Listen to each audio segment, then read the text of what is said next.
ఎందుకంటే మా అసోసియేషన్ లో చిరంజీవి గారు మెంబర్షిప్ ఇప్పించారంటూ కూడా మీరు చెప్పారు కాబట్టి సో చిరంజీవి గారు మీరు చెప్పాలంటే ఏం చెప్తారు? ఇదే వీడియో మన వీడియో చిరంజీవి గారు చూస్తూ ఉంటే చిరంజీవి గారికి చెప్పాలంటే ఏం చెప్తావు? చిరంజీవి గారు చూస్తారా ఈ వీడియో?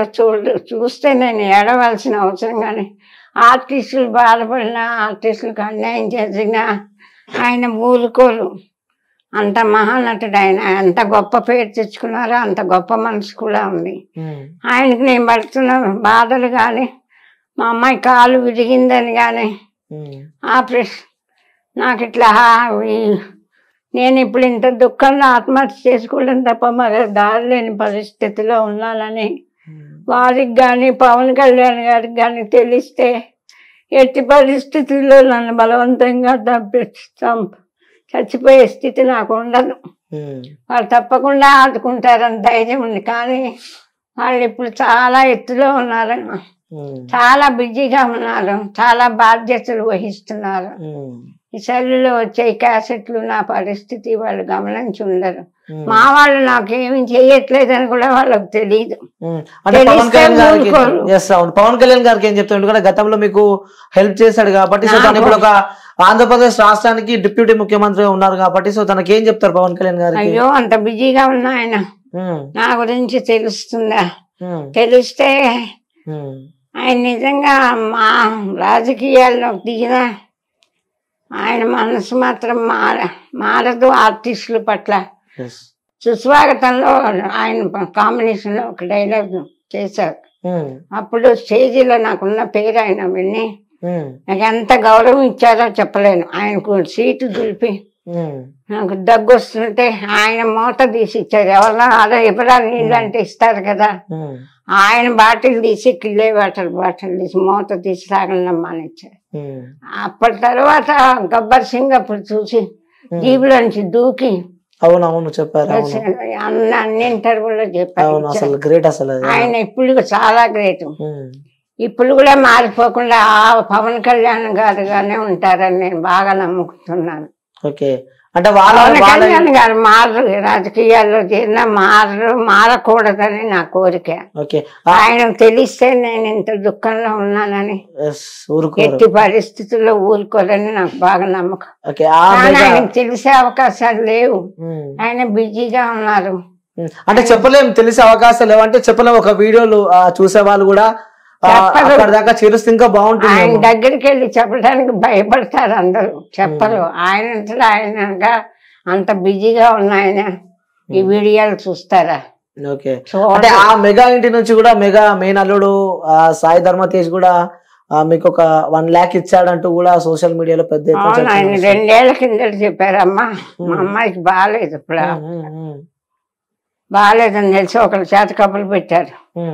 నేను ఆవిడకి జీవితాంతం లోటు లేకుండా ఉండేలాగా ఏదో మార్గం చూస్తాను, ఆవిడకి నేను సాయం చేస్తానని చెప్పండి అమ్మకి అని కబుర్లు పెట్టారు. నాతో కూడా మాట్లాడారు ఫోన్లో.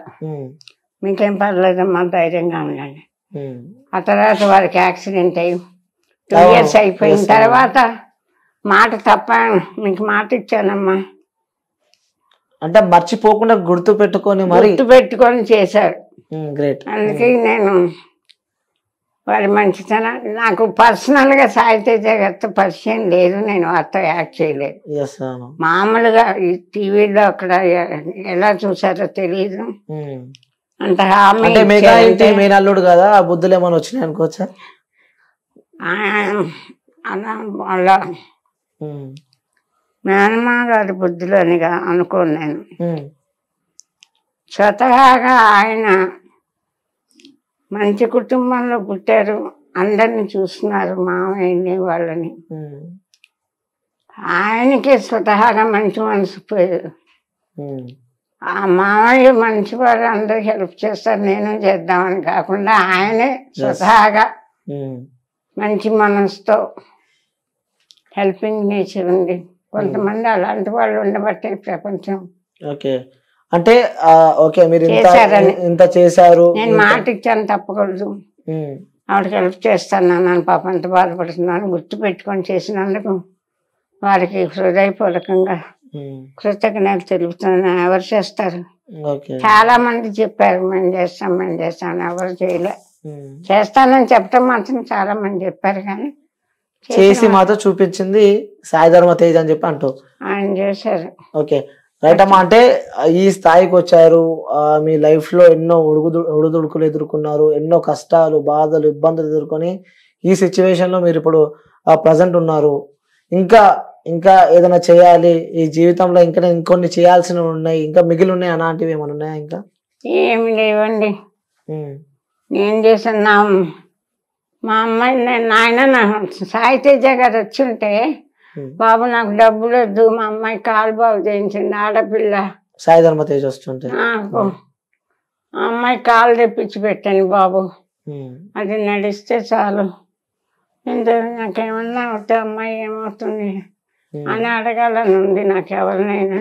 ఆయన రాలేదు కాబట్టి థ్యాంక్స్ అండి. అది కూడా నాకు నేను ఎవరినో పంపించారు, నాకు తెలీదు వచ్చేదాకా. లేకపోతే నేను ఇంకా వారి గురించి ఇంకొంచెం బాగా మాట్లాడి ఉండేదాన్ని.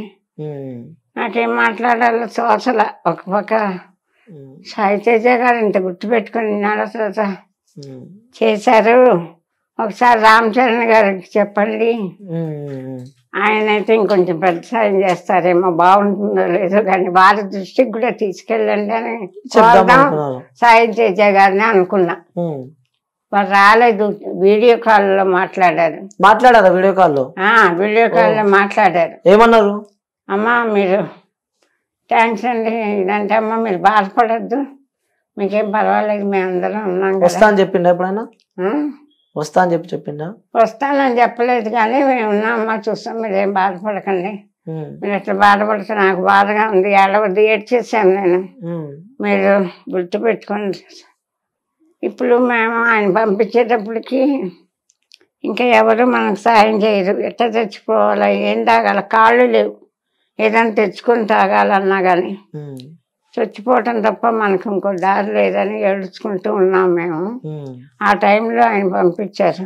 చాలా సంతోషం అంటారు. చాలా ప్రాణం పెట్టి పెట్టారు కొద్ది రోజులు. ఓకే, అంటే ఇంకా కోరికలు ఏమైనా ఉన్నాయంటే ఇంకేమైనా కోరికలు ఉన్నాయా? నాకేం లేదండి. మా అమ్మాయి మాకు ఆత్మహత్య చేసుకోకుండా బతికే అదృష్టం లేదు. ఎందుకంటారా, ₹1,00,000 పంపించారు, 30,000 రూమ్, అనాథాశ్రమంలో లేవు, ఓల్డేజ్ హోమ్లో ఉన్నాం. 30,000 పెట్టి వాళ్ళు పెట్టింది తిని మందులకు 10,000 అవుతున్నాయి. అమ్మాయికి చూపించలేకపోతున్నాం. ఎంతమంది ఎన్నాళ్ళు 50,000 అవుతాయి కానీ గడవదు. ప్రతి నెల 50,000 ఎవరిస్తారు? నా వీడియోలు చూసి ఇప్పుడు ఎప్పుడు ఇదే అలవాటు. ఎవరు స్పందించట్లేదండి. రాజకీయాలు ఎన్నో, అందరూ ₹1 అంటే ₹100 కాగితం కింద మాట్లాడుతున్నారు. అందరూ కోట్లే విరాళాలు ఇస్తున్నారు అందరూ. మనకెవరు ఇస్తారండి? ఇంకా ఈ వీడియోలు ఇచ్చి ఫలితం లేదు. మామూలు జనం 5,000 10,000 ఇస్తే మనకు గడవదు. పెద్దవాళ్ళ దృష్టిలోకి పోవటం లేదు ఈ వీడియో. సరే, ఇదే వీడియో మన రాష్ట్ర ముఖ్యమంత్రి, తెలంగాణ ప్రభుత్వం రాష్ట్ర ముఖ్యమంత్రి రేవంత్ రెడ్డి గారికి చూస్తూ ఉంటే, లేకుంటే ఆ ప్రభుత్వం సంబంధించిన ఎవరైనా వ్యక్తులు చూస్తూ ఉంటే వాళ్ళకి చెప్పాలంటే ఏం చెప్తారు? ఎందుకంటే గతంలో కేసీఆర్ ప్రభుత్వం ఉన్నప్పుడు కూడా మీకు పింఛన్ వచ్చేది. 6,000 వచ్చేదా పింఛన్? 10,000 ఇచ్చారు. 10,000 పింఛన్ ఇచ్చారు. ఒకటి గర్వం నాకు. కాంతారావు గారికి ఇస్తూ 10,000, నాకు కూడా 10,000 ఇచ్చారు. అంటే ఆయన పెద్ద హీరో. ఆయనకి నెలకు 50,000 1,00,000 ఇవ్వాలి అసలు. నేను అడిగితే పెన్షన్ ఆయన ఫ్యామిలీకి. అంత గొప్ప ఒక హీరోగా ఎంతో గొప్పగా బతికిన ఆయన. 10,000 పెన్షన్ ఇచ్చారు. 10,000 ఇస్తున్నారట. ఆయనతో సమంగా నాకు కూడా 10,000 ఇచ్చారు కేసీఆర్ ప్రభుత్వం ఉన్నప్పుడు. ఇప్పుడు మరి కొత్త ప్రభుత్వం వచ్చినాక కాంగ్రెస్ నేను కలవలేదు ఆయన్ని. రేవంత్ రెడ్డి గారిని కలిసి ఇట్లా ఆర్టిస్ట్ అండి, ఇట్లా కష్టంలో ఉన్నానంటే ఈయన కూడా చేస్తారు, చాలా మందికి చేస్తున్నారని విన్నాను. నేను వెళ్ళలేను, కాళ్ళు లేవు. అంటే పరిస్థితి బాలేదు కాబట్టి ఇదే వీడియో తెలంగాణ రాష్ట్ర ప్రభుత్వానికి సంబంధించిన అధికారులు కానీ లేకుంటే రేవంత్ రెడ్డి గారు కానీ కాంగ్రెస్ పార్టీకి సంబంధించిన వాళ్ళు కానీ చెప్పాలి అంటే ఏం చెప్తావు వాళ్ళకి వీడియో చూస్తే? ఒక ఆర్టిస్టుని బతికించడం, 50 ఏళ్ళుగా ఆర్టిస్ట్గా ఉన్న ఆర్టిస్టు ఆత్మహత్య చేసుకుంటే మీకు అవమానం. నేను ప్రభుత్వానికి ఒక ఆర్టిస్టు ప్రాణాలు కాపాడటం మీ ధర్మం. నేను ఆత్మహత్య చేసుకుంటే మీ రాజ్యానికి మీకే అవమానం. ఒక్కసారి ఆలోచించుకోండి. పింఛన్ కూడా వస్తలేదు ఇప్పుడు. పింఛన్ కూడా ఏమి, నేను వెళ్ళి ఎవరిని అడగలేను, కాళ్ళు లేవు. క్యాబ్ బుక్ చేసుకుని వెళ్తే ఎవరు రానిస్తారు? అందుకని ఒక ఆర్టిస్టు బతకలేక ఆత్మహత్య చేసుకుంది అని మీకు తెలిస్తే మీకే అవమానం. మీరు పెద్ద మనసు చేసుకొని నన్ను కాపాడే బాధ్యత మీకుంది, కాపాడండి అని కోరుతాను. ఎందుకంటే ఇంక నేనేం కోరలేను. ఓకే, అంటే ఒంటరిగా ఉన్నప్పుడు ఇవన్నీ చూస్తున్నప్పుడు బాధ అనిపిస్తూ ఉంటుంది. అంటే అప్పుడు ఇట్లా ఉంటుండే లైఫ్, ఇట్లా ఉంటుండే. అయ్యో ఏడుస్తా, ఇట్లా బతికాను కదా, ఇట్లా అందరి తను రాత రాస్తాడు దేవుడు అని తెలుసుకోలేకపోయాను అని ఏడుస్తూ ఉంటాను. అమ్మాయి నేను ఏడవటమే, మాకు ఇంకేం లేదు. ఇప్పుడు ఇంత మాట్లాడాను కదా, ఎందుకు ఈ కర్మ? ఎంత ఎగతాడు. తోటి ఆర్టిస్టులు శివపార్వతి గారితో చేశాను, అందరితో చేశాను. ఎవరు ఒక ఫోన్ చేసి అమ్మాయి ఎలా ఉన్నావు అన్న మాట అన్నా. నేను చావు బతుకుల్లో ఉన్నానని తెలిసి ఇలా హోల్ పడ్డాయి అన్నీ చెప్పి చచ్చిపోయింది ఆవిడని అందరూ మెసేజ్లు పెట్టేశారు. అది ఎందుకు అట్లా చేయటం? ఎవరన్నా ఎంత అంటే అన్ని చూస్తూ ఉంటలే అమ్మ దేవుడు, ఎందుకంటే నువ్వు ఎవరికి అన్యాయం చేయలేదు కానీ అట్లా అయింది సార్. అంటే సిచ్యువేషన్ బాగాలేదు, ఫోన్ నెంబర్ లేదు నా దగ్గర, ఎవరికన్నా ఫోన్ చేసి మాట్లాడదామంటే. ఓకే.